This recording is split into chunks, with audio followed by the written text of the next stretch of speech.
Hello, everyone.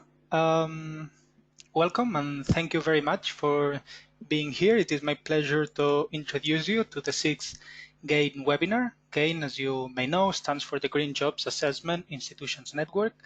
My name is Adria Rius and I'm part of the GAIN Secretariat, and I will be facilitating this session today as I have been facilitating previous sessions. Now, before we start, just a technical comment. As you may have noticed, we sort of transitioned from the WebEx service provider to the GoToWebinar. That means that the interface is a little bit different. And now you will see, for those who are not familiar with GoToWebinar, that you have a sort of toolbar on the right-hand side of the screen. And in this toolbar, there is a section called Questions. So please use that section in order to ask your questions or provide with comments. And as with previous sessions, we will take these comments and questions and we will address them at the end of the session. However, please feel free to ask your questions at any time during the session. This being covered, let's start with today's topic, which is on the socioeconomic impacts of the nationally determined contributions. And especially, we will be looking at the intersection between jobs, employment, and the NDCs. So that leads us to our agenda for today. We will be having mainly two presentations. The first one will be led by the NDC Partnership, and therefore it will explain the work of the NDC Partnership. It will also take stock of the NDCs and of the NDCs and their linkages with jobs and employment. Now, this will be picked up by the second presentation, which will be led by the ILO Green Jobs program, and it will expand on the linkages between NDCs and jobs employment, and it will also explore the assessment of the impact, the socioeconomic impact of climate policies, therefore presenting the research methodology that the Green Jobs Assessment Institutions Network has developed and suggests. After these two presentations, we will go into the Q&A and discussion section. So please, again, let me just remind you that you are very welcome to send your questions at any time during the presentation. And you need to use this question box that you will see on the right-hand side of the screen. At the end of the session, in the Q&A section, we will go over these questions. The speakers for today are Julian Baker-Gallegos and Marek Harsdorf. Julian is knowledge management specialist at the NDC Partnership, and she works with the World Research Institute Climate Program to expand program visibility and impact, develop high-impact global knowledge products, and enhance collaboration among decision makers to advance climate action. Julian has over 10 years of experience working in the intersection of environmental conservation and development. She holds a Master in Environmental Management from Yale and a Bachelor in Tropical Biology from the Universidad Latina de Costa Rica. The second speaker is Marek Harsdorf, and Marek is an economist and green jobs specialist at the Green Jobs program of the ILO, and he's specialized in development cooperation and environmental economics. And his main works include economic research on green jobs, contributing to global reports and country assessments, and assistance to countries to develop employment-led green economy strategies. Marek has a master's in economics from the University of Cologne. So with this being said, my brief and short introduction finishes. So I thank you all very much for your attendance, and I hope you enjoy this sixth GAIN webinar. And with this, I give the floor to Julian to kick start. So thanks a lot, and all yours, Julian. Thank you, Adrian. Hello, everybody. So today I will be telling you a little bit about the linkages between jobs and NDCs. More specifically, I'll be providing some context. If you don't mind switching the slide, thank you. Briefly, just telling you a little bit about what NDCs are, who we at the NDC Partnership are, and what we do. We'll do a little bit of stock taking, going into what NDCs tell us about country needs. And then we'll also explore the linkages between NDCs, jobs, and socioeconomic impact, hoping that I can address the question, do NDCs account for job impacts and opportunities? So specifically, what is an NDC? An NDC is a nationally determined contribution. They are climate targets that are set by countries in order to contribute to the Global Climate Action Agreement. They include climate-related targets, policies, and measures, and the key aspect of NDCs is that they are nationally determined, which means that they take into account each individual country's domestic circumstances and capabilities. They are not imposed externally, they are completely developed by each country and for each country.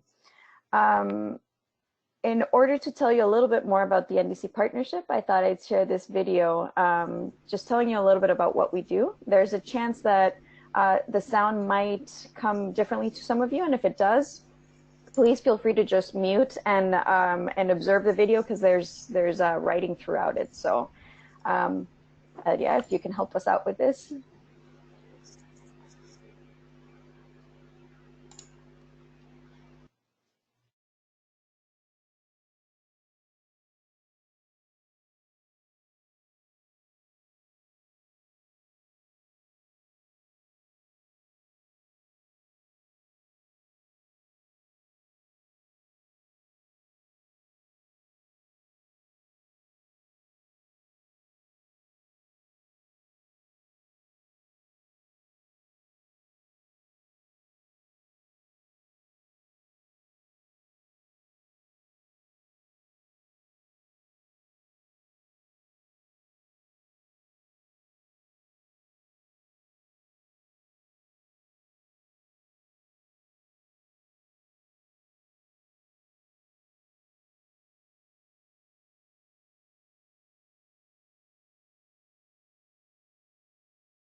Great, thank you.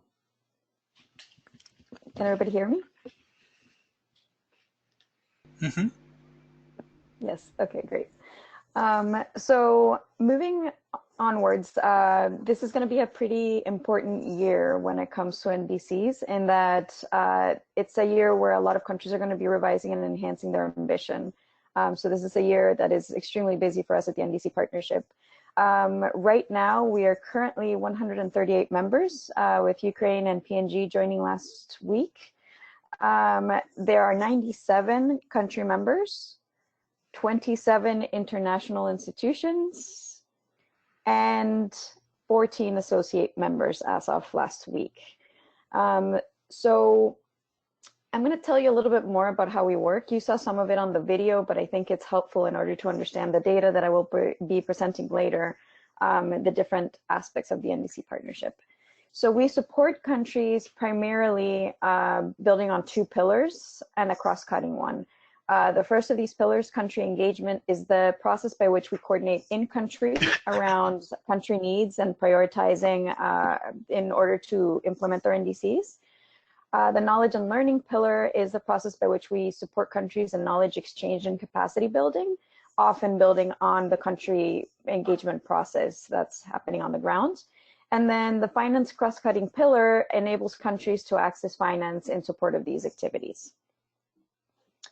The country engagement process, as was mentioned in the video, is a 5-stage process. Although it is suggested to be in this particular workflow that you see here on the right, it is actually a very flexible process that we tend to customize at the country level. So the first of these stages is usually where a country submits a request for support letter indicating what they'd like to achieve by partnering with the partnership. Stage 2 is the rapid assessment of in-country needs. Stage 3 is the process of matchmaking needs with support. So we come in and we identify the needs and then match it with our different members and partners. Stage 4 is where this coordinated implementation takes place, and all of this is done through a particular instrument that we call the partnership plan, which outlines all those specific activities, the targets, and all of the details of how the plan will be put in place. And then finally, there's the review and assessment and reassessment, whereby sometimes we just reevaluate some of the work that we've been doing and complement it within the partnership plan. As mentioned, this is really a suggested model and can be customized for each country. We are currently engaged in 50 countries and have developed 15 partnership plans that have been approved by government. Actually, yeah, if you can go back, we're still in the, there you go, perfect.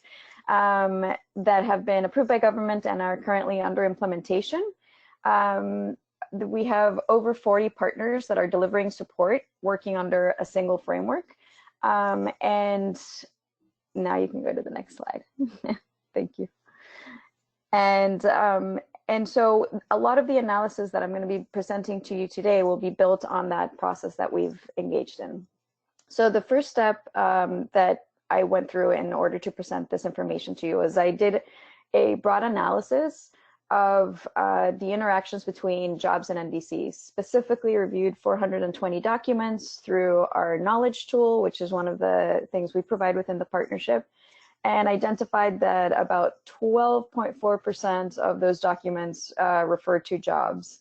29 out of the 197 parties to the UNFCCC mentioned jobs in their NDCs. And I've provided some examples here to the right for you to get a sense for what those are. So specifically, Côte d'Ivoire's NDC is one of the ones that mentions jobs the most. And this example here illustrates them talking about job creation specifically. So they've talked about, in the context of decoupling agricultural production and deforestation, they expect that 400,000 agricultural jobs will be created. The Ethiopia NDC refers to green jobs specifically in that it is based on its climate resilient green economy strategy, the INDC, and they speak of a need for high quality green jobs in order to achieve this. And then finally, the Mozambique NDC, which is the intended national determined contribution, so a step before the NDC. The Mozambique IDC speaks specifically about the creation of green jobs to support the reduction of risk for vulnerable communities and to promote inclusive climate-proof development. Next, I reviewed some of the overlap between NDCs and SDG 8. So the Sustainable Development Goal number 8 speaks about the promotion of sustained, inclusive, and sustainable economic growth, full and productive employment, and decent work for all. We found 125 linkages across 44 countries between NDCs and SDG 8. And again, I'm providing some examples to illustrate what this looks like in practice. So in the Seychelles example, there are 10 different links between SDG 8 and their NDC, and primarily focused on SDG 8.9, which speaks about by 2030 devising and implementing policies to promote sustainable tourism that creates jobs. So they speak about a need for greater co-management of the tourism sector, and do it in the context of climate change as well. So there's that link between NDCs and SDG 8. In the case of Costa Rica, it links 5 times, and it actually focuses on 8.4, so improving progressively through 2030 the global resource efficiency in consumption and production, and decoupling economic growth from environmental degradation. As many of you know, Costa Rica is a fairly ambitious country when it comes to green growth. And so there are mentions or linkages between SDG 8.4 and several different sectors, from transport and energy to agriculture and solid waste. And then this example from Namibia refers to SDG 8.3, the promotion of development-oriented policies that support productive activities, decent job creation, and entrepreneurship, among other things. And in the case of Namibia, this overlap happens when they speak about developing policies and programs that accommodate and encourage new and diverse livelihood options. So these are just some examples of the ways in which countries have chosen to speak about all of these issues. There you go. Then I did an analysis that's more specific to our work within the partnership. So as mentioned, we have this structure where we have the request for support letters, and eventually is followed by the partnership plan, which is the coordinating tool. So in analyzing our request for support letters, we found that there are 4 specifically job-related requests coming from countries. 3 are from Zimbabwe and 1 is from Ethiopia. Here on the right, you can see the way in which these are distributed across sectors.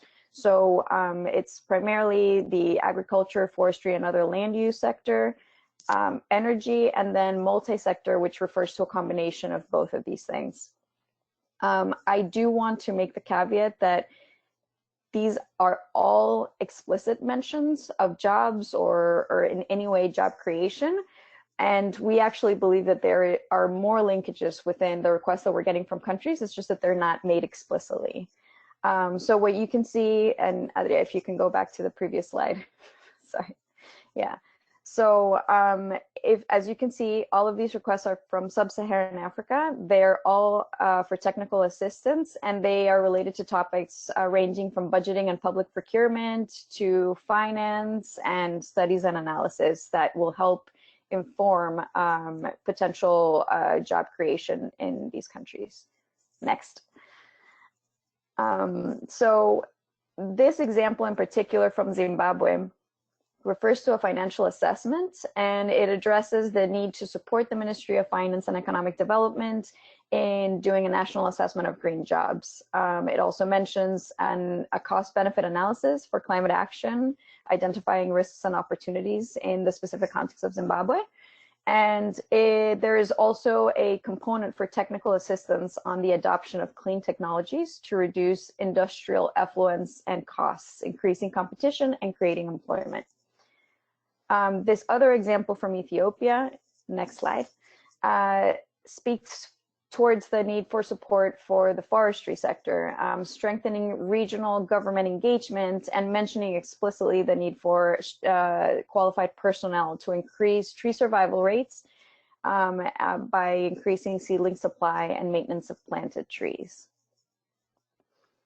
Next, I did an analysis of job-related requests that came through partnership plans. In the case of partnership plans, we don't refer to these as requests, we refer to them as key performance indicators, which is the way in which countries are actually assessing how successful they are on the ground in their implementation process. So I analyzed each individual key performance indicator to see which ones had overlap with the job sector. Of these, we also found 4 job-related KPIs. 2 came from the Republic of the Marshall Islands, 1 from Rwanda, and 1 from Uganda.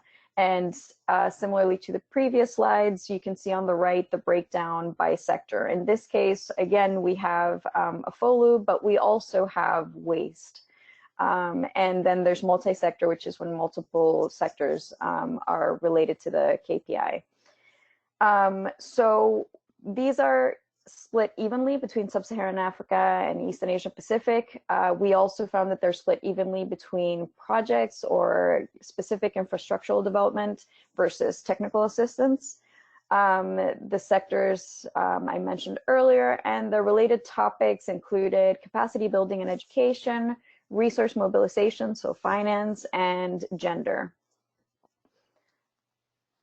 I'm going to go into some of these examples in a little bit more detail. So again, the explicitly mentioned job-related key performance indicators in our partnership plans had an emphasis on capacity building and gender. In the Republic of the Marshall Islands in particular, they speak about the creation of alternative and enhanced local sustainable livelihoods for women as relates to climate change, and they include crafts and gardening and agriculture as examples. They also talk about recycling and waste picking jobs created in particular in the Majuro area. Then Rwanda talks about financing for national flagship projects for environment and climate change priorities, increasing sustainability and profitability of forestry management. And their key performance indicator of success for this request is the number of jobs that they've created. In Uganda's case, they speak specifically about bridging support and human resource capacity of climate change department to fill the current gap of 15 staff and doubling it by 2020. So as you can see, the types of requests really vary by country. And like I said, these are all very explicit mentions, not necessarily assuming that these are the only job-related requests that are coming through. And to illustrate this, I'm going to tell you a little bit about some additional requests that have come through to the partnership that I think could be aligned quite well with ILO's mission and specifically the creation of green jobs. So in the case of Jordan, for instance, ILO has engaged already in a technical model for green construction and technical assistance for agricultural workers. While not relating necessarily specifically to job creation, they are building capacity that will enable the agricultural workers in Jordan to be higher qualified to engage in green construction. In Namibia, there's a business model development that responds to energy, waste, and desertification prevention requests. In Kenya, there's job creation to support waste, water, and FOLU interventions. In Mali, there's a request to help with capacity building needs. In Honduras, the government has expressed interest in reforesting up to 1 million hectares. And in order to do so, they will require support for 200,000 families as they transition towards sustainable livelihoods. And similarly, there are other processes in which ILO has been engaged as part of the NDC partnership process that include countries like the Philippines, Morocco, Cote d'Ivoire, Zimbabwe, South Africa, Ghana, Senegal, and Mauritius, among others. So this just gives you kind of an introduction to the linkages that we're observing across NDCs and in terms of job-related requests. You have my contact information, the next slide, and I'll be available for questions at the end. Thank you. Thank you very much, Julian. It's really interesting to see the big picture, and I think it fulfills well with the question we had in the beginning in regard to the NDCs and interlinkages to jobs. I think now is also a good point where we can depart and go to Marek. Just let me ask the audience, just remind the audience that please feel free to ask questions at any time. You just need to write on this question box that you will see in the right hand side. And this being said, Marek, we go over to you. All yours. Yeah, I think you have understood from Julian that there are quite a number of linkages between climate policies and jobs and social outcomes. So my presentation is about the methodology to better understand these impacts through measures and models. So in terms of outline, I have four building blocks. The first asks the question, why in fact do we want to model the job impacts of NDCs? Julian partly already answered it. I'll give some more detail to that. Second is which model helps us to answer what we want to know. The third building block will be country example for you to appreciate how that could be applied in practice. And then fourth, how can modeling support you in your daily work if you're an international organization or within the country. So first is, why do we want to model and understand the impact? Let's start with the basics. We're currently doing some work in Latin America because, as you may know, the next climate negotiation will happen in Chile end of the year. This is just to illustrate the idea why we want to model. Here you see the emissions, energy-related emissions in Latin America and the Caribbean. In Brazil, we have 500,000 tons of CO2 per year. Next comes Mexico, etc., etc. This causes the climate change, as we know, so we have to reduce those emissions.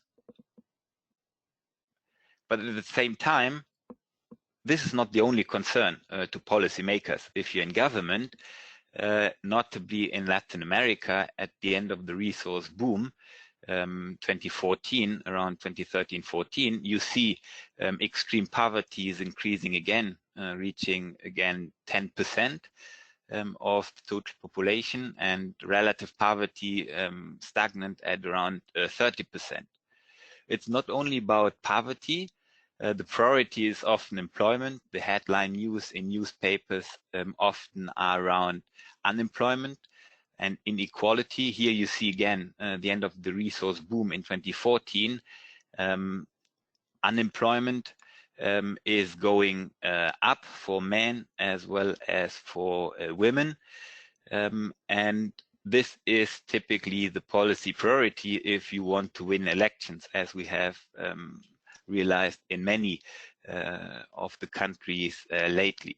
So in short, what we want to know, and this is what Julian also pointed to, is how climate policies, they impact on jobs, how they impact on poverty, how they impact on gross domestic product, on inequality, and basically on the other sustainable development goals, be it on gender equality or be it on other social and economic development indicators.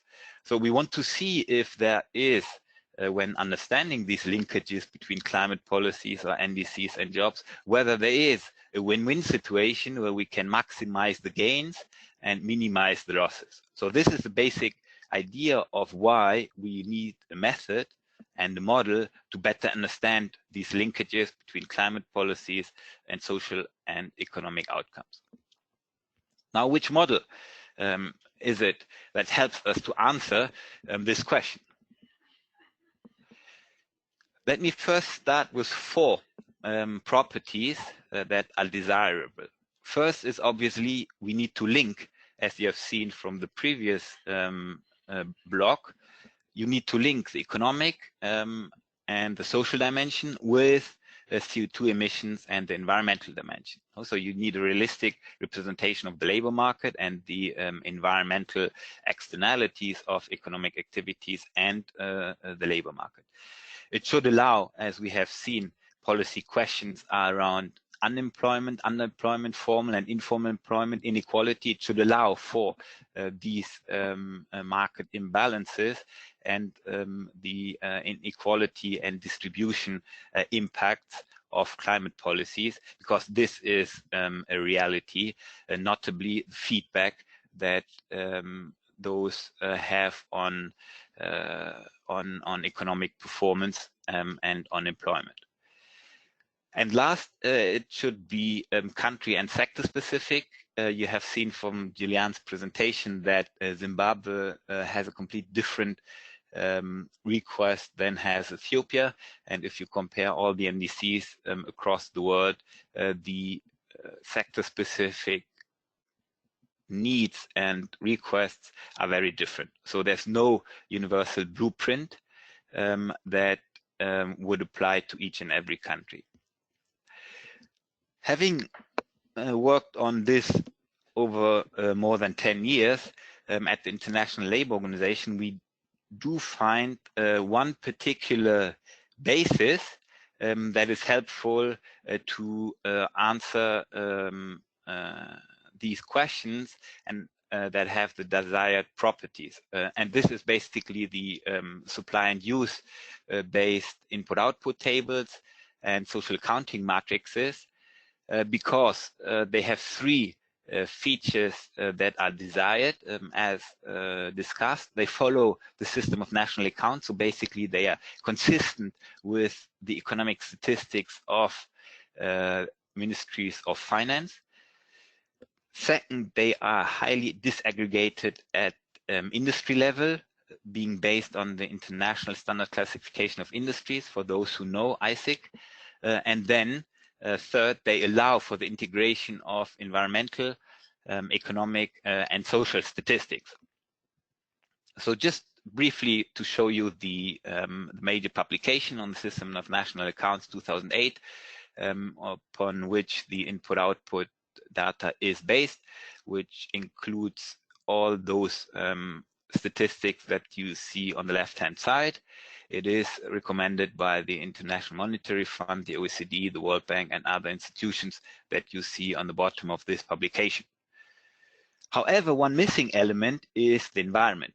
Typically, the production boundary of the economy, which you see here in gray, is only looking at monetary flows and excludes the exchange of natural inputs into the economic process and the residuals or the externalities, including CO2, that flows out of the economy.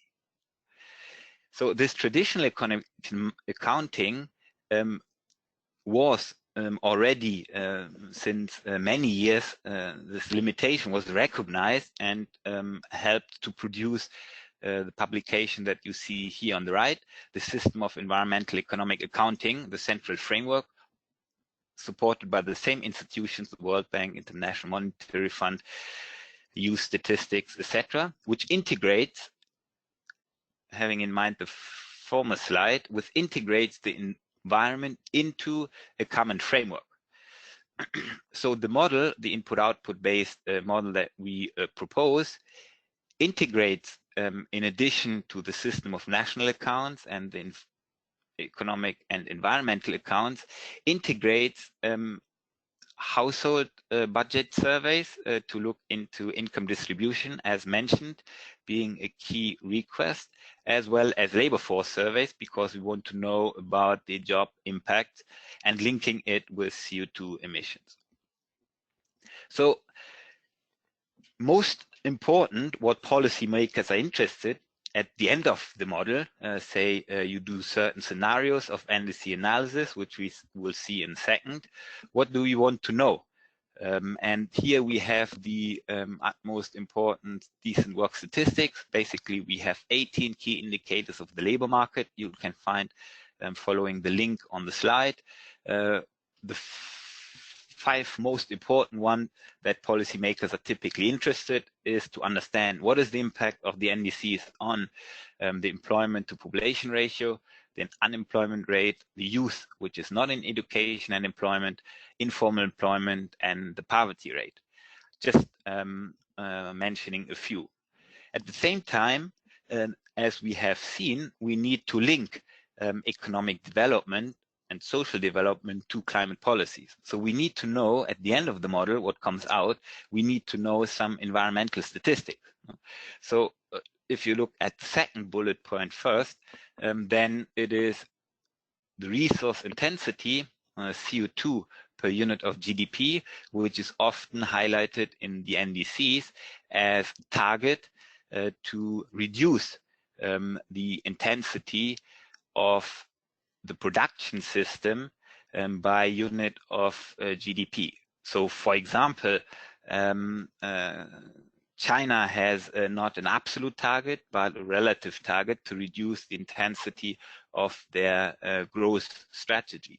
For this, you need to combine statistics into a model which links GDP figures to CO2 emissions. And if you want to know then the extent of employment in these sectors, obviously you would need also to have the link between the production and the employment and the expenditures which relate to different economic activities, and not to be also the environment activities, such as if you want to look at employment creation from renewable energies. That's the first bullet point here on this slide. Then obviously instruments such as environmental taxes and environmental subsidies are important tools that policymakers have at disposal to make certain policy scenarios, which we can then take up in the modeling approach to look into the impacts and effects of those.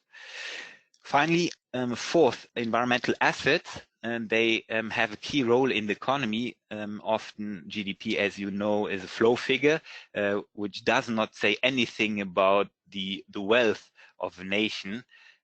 So in addition to these flow figures, such as GDP, we need to understand the assets, be it the capital assets, say what is the stock of coal-fired power plants as compared to the stock of utility solar plants, or other type of assets within the economic domain or the environmental domain. So now, in a snapshot, this is the model. It's the input-output table, which is the basis, which you see here, which depicts the economy in 1 year. It's pretty simple, and that's quite an advantage, being transparent and being able to capture in one single spreadsheet, such as using a software in Excel, where you can already do some basic simulations of the model. So just very briefly, if you look at this spreadsheet, you have on the top left side, you have the sectors, which we call intermediate demand. Think of agriculture, the first sector.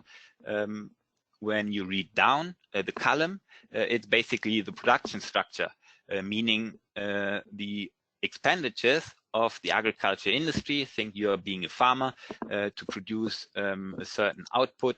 That is, for example, maize. You need to purchase seedlings from agriculture, that is Z11.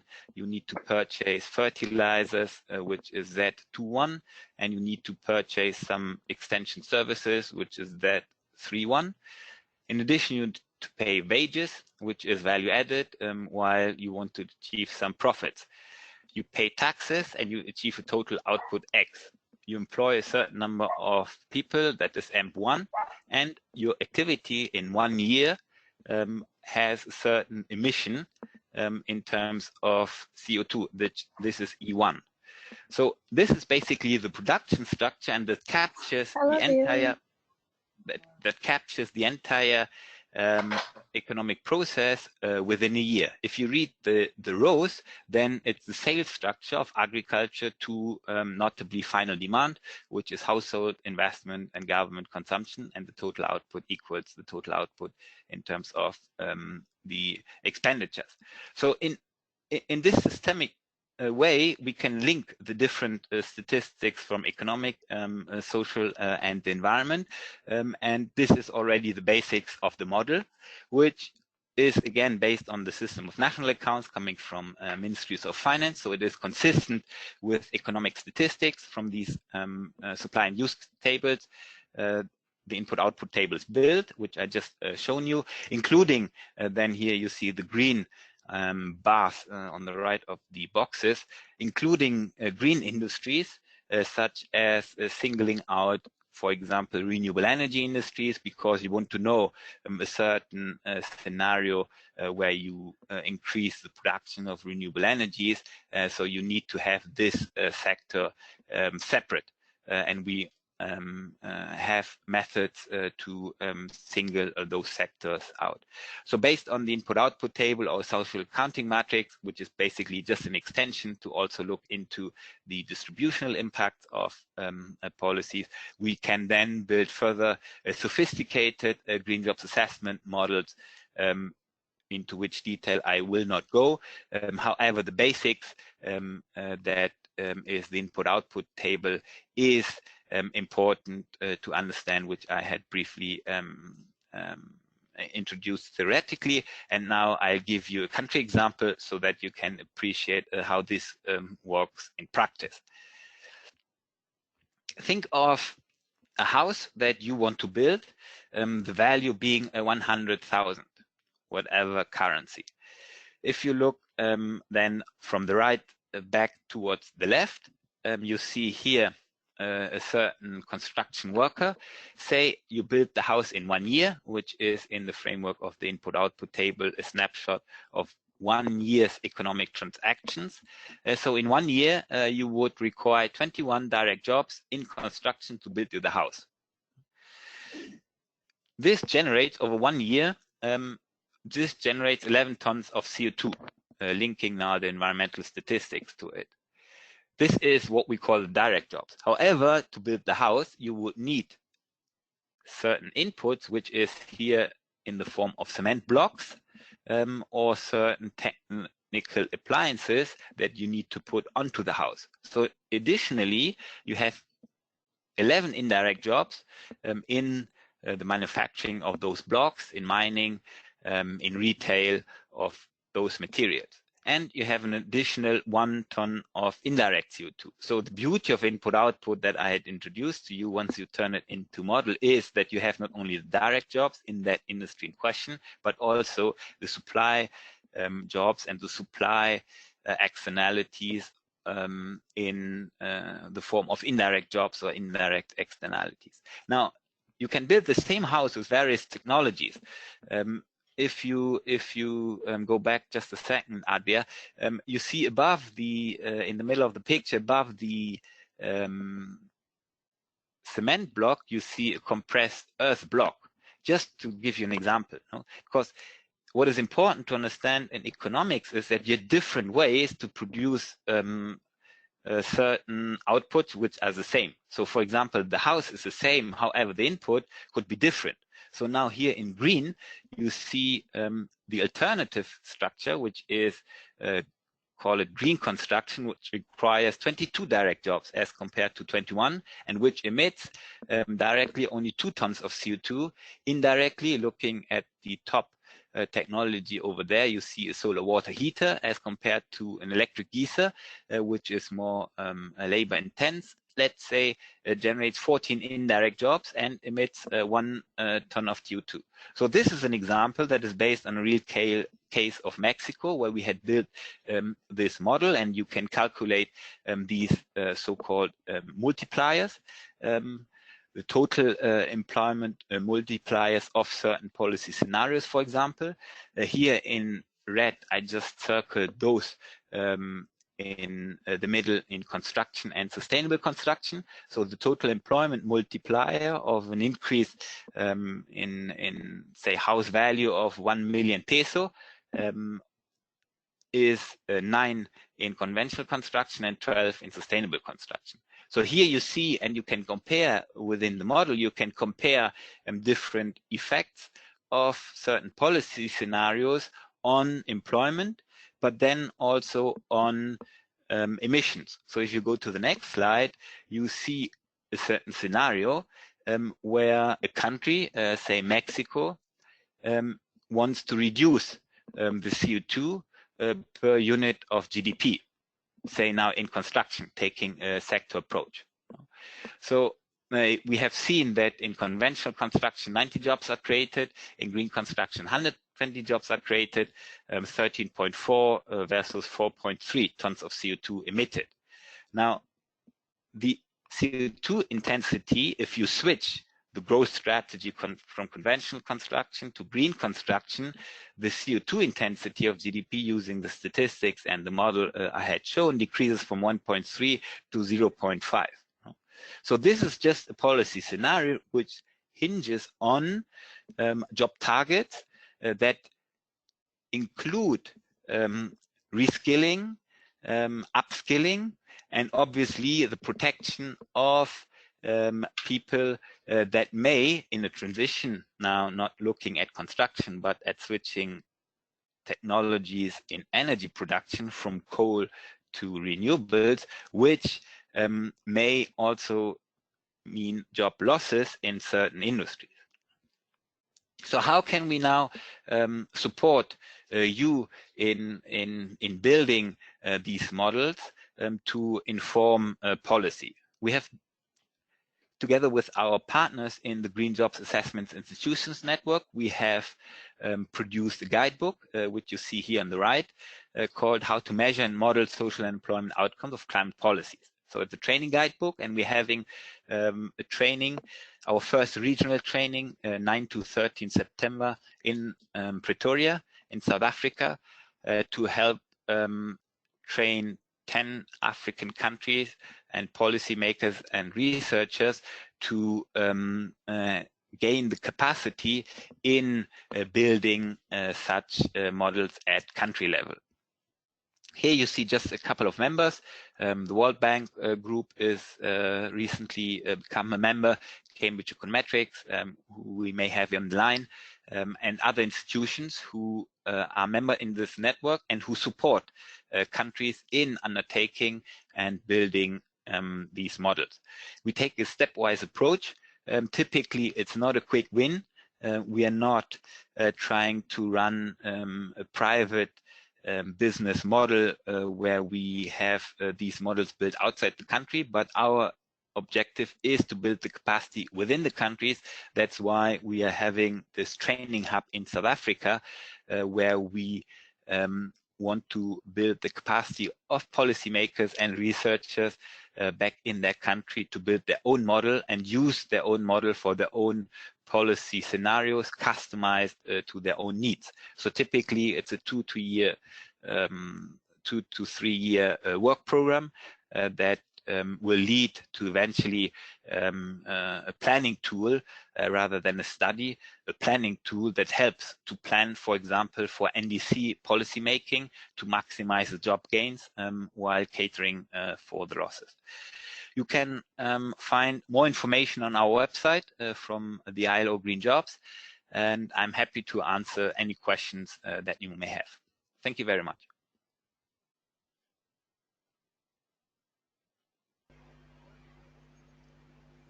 Thank you very much, Marek.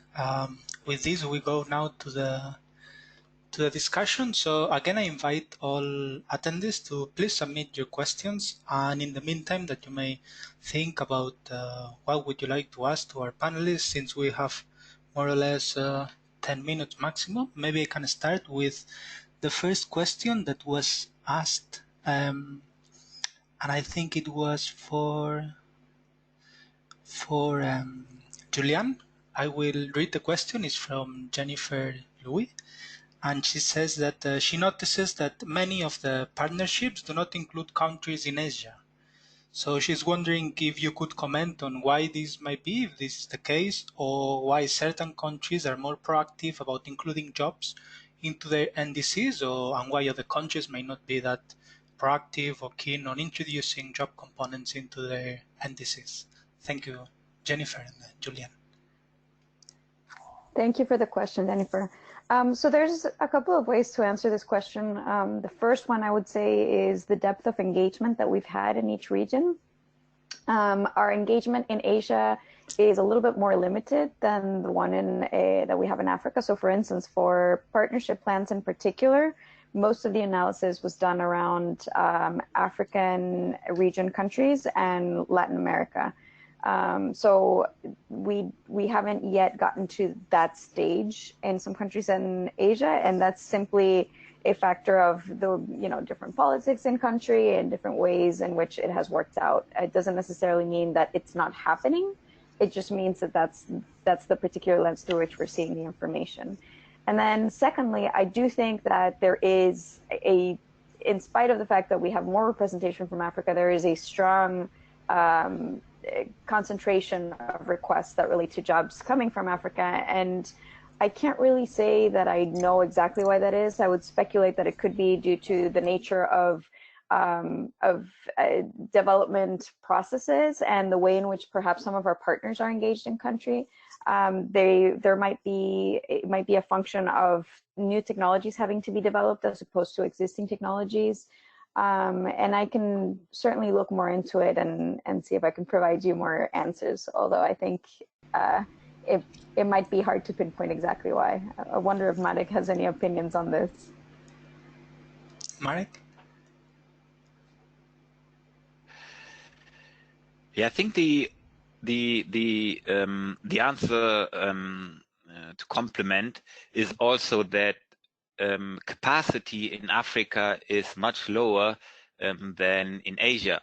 You may recall the Clean Development Mechanism called CDM, where rightly so African countries complained that because it is a complex process to gain funds through the Clean Development Mechanism, that they were at a disadvantage because they didn't have the capacity. So I think nowadays donors have taken note, and countries now try to support say African countries in better understanding the linkages between development and climate policies where the capacity is low. In China, you may not need any assistance because the government has all these methods and fora, commissions, etc., linkages between ministries in place, whereas in Africa that may not be the case.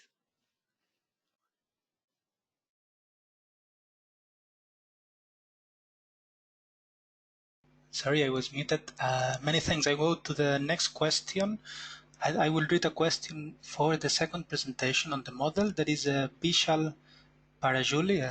Apologies if my pronunciation is not correct. She's asking, I think specifically to Marek, what would be your view on global energy environment economy model, since it seems to have the same characteristics to the input-output model? I don't know if you are aware, or can you comment on this?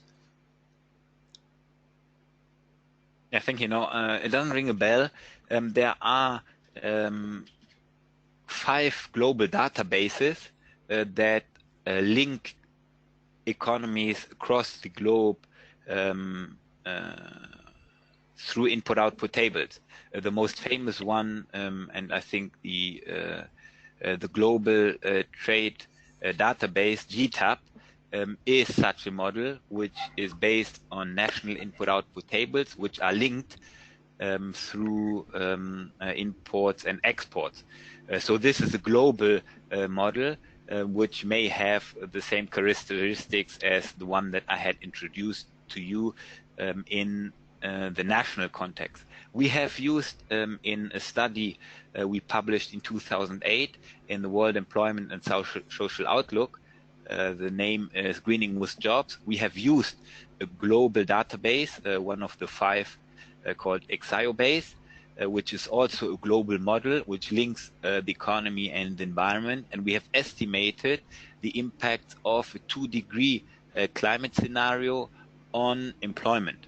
And we do find 6 million jobs across the globe could disappear due to climate action, while 24 million jobs could be created in adjacent or other industries, which is a net of 18 million jobs. So these global models, they do exist. However, they're very few because they're quite intense in terms of data requirements, as well as updates on global trade flows that you need to integrate into your modeling exercise. But obviously, these national input-output tables can be, and the case of Latin America, using regional input-output tables. The case of Latin America, we are currently doing such an exercise where we link Latin American countries one to each other and assess the aggregate impact of the NDCs in Latin America on social and employment indicators. Thank you. I will take one more question. The next question we had is from Utsaf Mulai, who is asking about the NDCs, and the question would be, how do you ensure that the country's NDC plans are meeting the Paris Agreement goals, and if there are any triggers, early warning systems for policymakers or other tools in this regard? So the first thing I have to say is we work primarily for the countries. So we don't come in, the NDC partnership does not come in with a recommended or imposed view. We very much are reacting to what the country sets as its own priorities. Having said that, we are developing constantly new tools that can help us track this.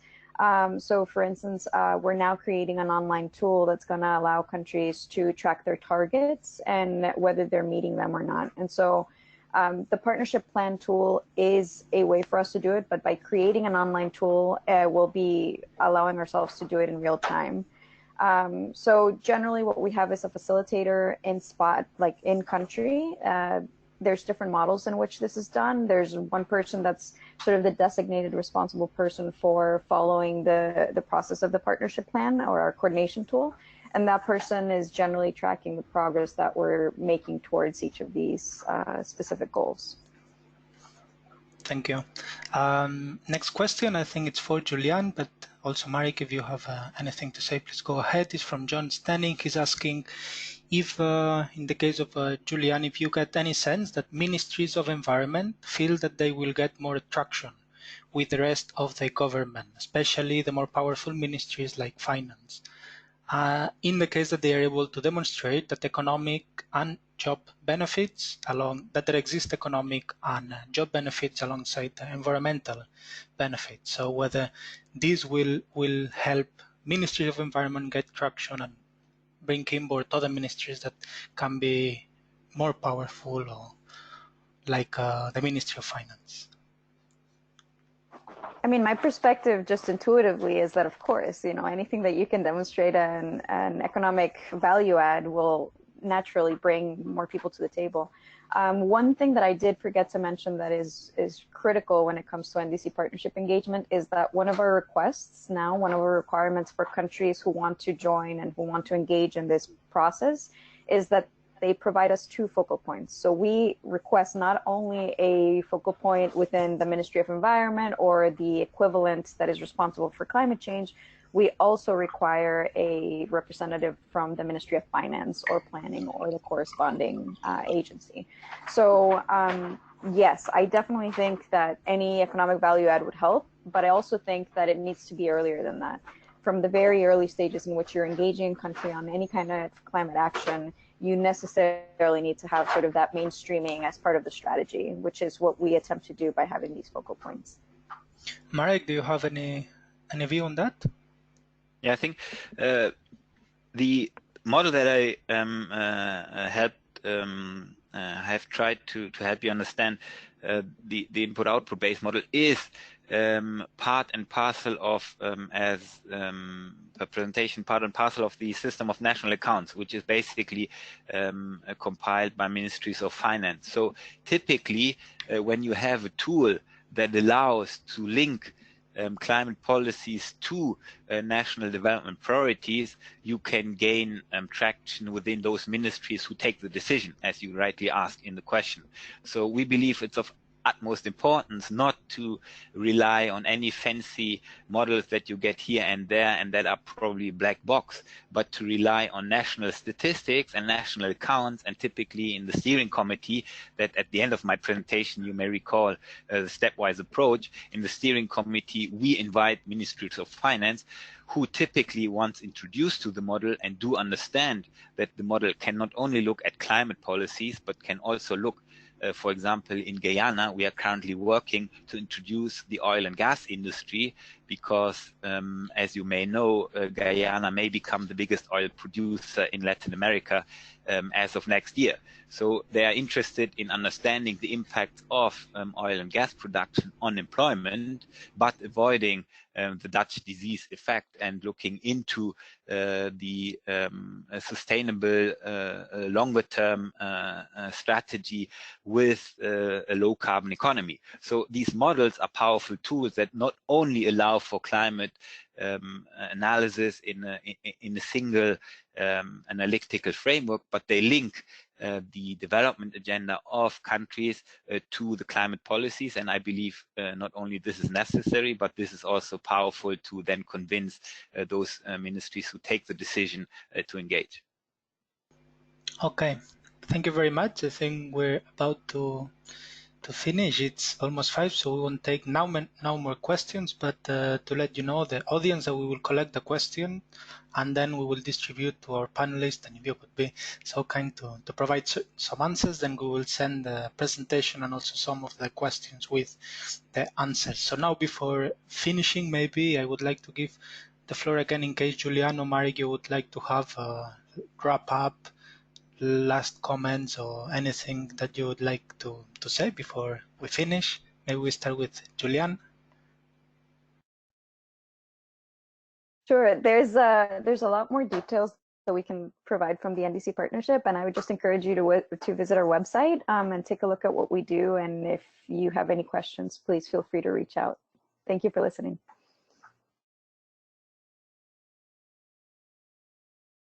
Yeah, and from my end, maybe just an invitation. The Green Jobs Assessment Institutions Network is a network which is free of charge, which is open to anyone who has an interest in research and is in research.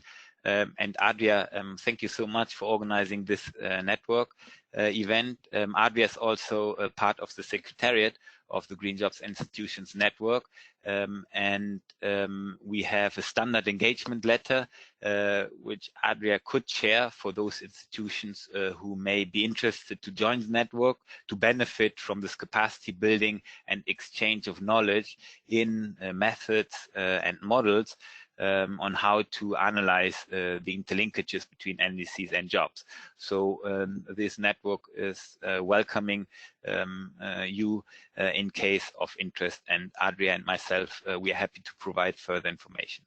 Thank you for listening also from my end, and thank you again, Adria, for organizing. Yeah, so thank you very much. I think this is a good place to end. Many thanks to all the attendees and of course our speakers to be here and share your expertise with us. The session has been recorded, so it will be uploaded on our website, and we will follow up with the presentation and also some of your answers, some of your questions answered.